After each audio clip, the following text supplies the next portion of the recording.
Is there a connection between the physical objectification of women's bodies and pronatalism?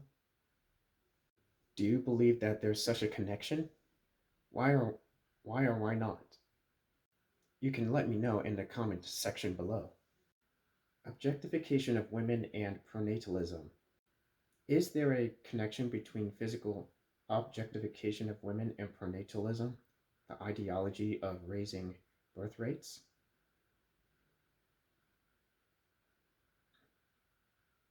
There is some evidence for such a connection.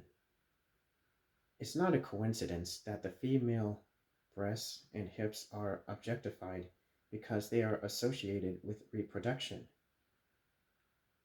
One body part is for breastfeeding and the other is for giving birth.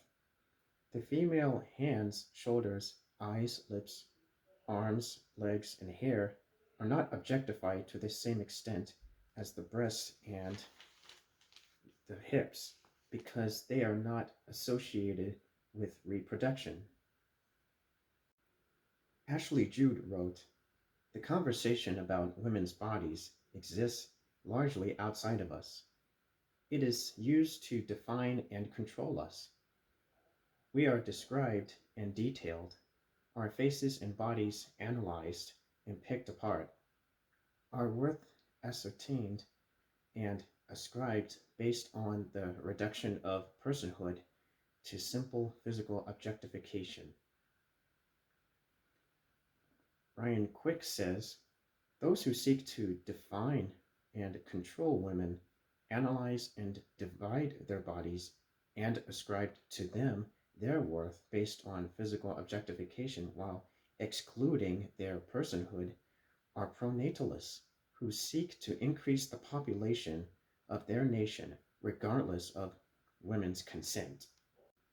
Men who are nationalists and are for pronatalism tend to objectify women's body parts, particularly the rounded breasts and wide hips, because they believe that such ladies are the best candidates for birthing and raising healthy children.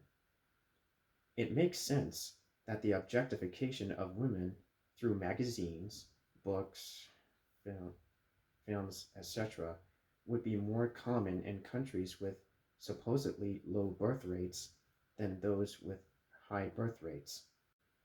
Some individuals in positions of authority may prohibit a man and a woman who are not married to be alone in one room to subtly condition men to view women as objects.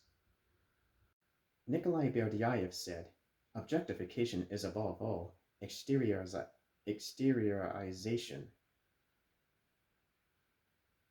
the alienation of spirit from self." Ryan Quick says, "A man who objectifies a woman's elegant body separates her spirit, that is her personality, which causes her body to be beautiful, and she becomes dead to him in his thoughts.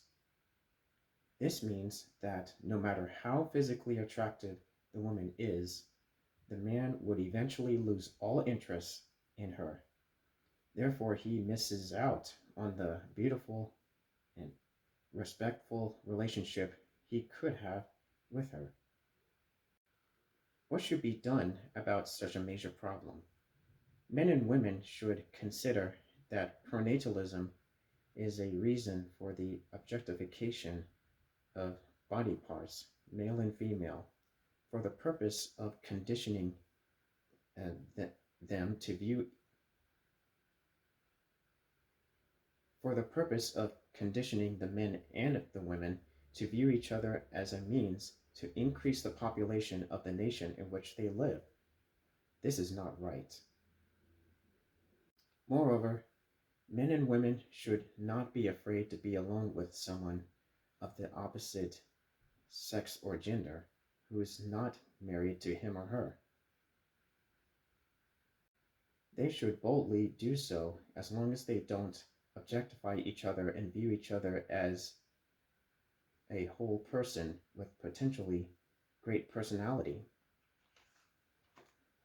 My name is Ryan Quick. Thank you for watching.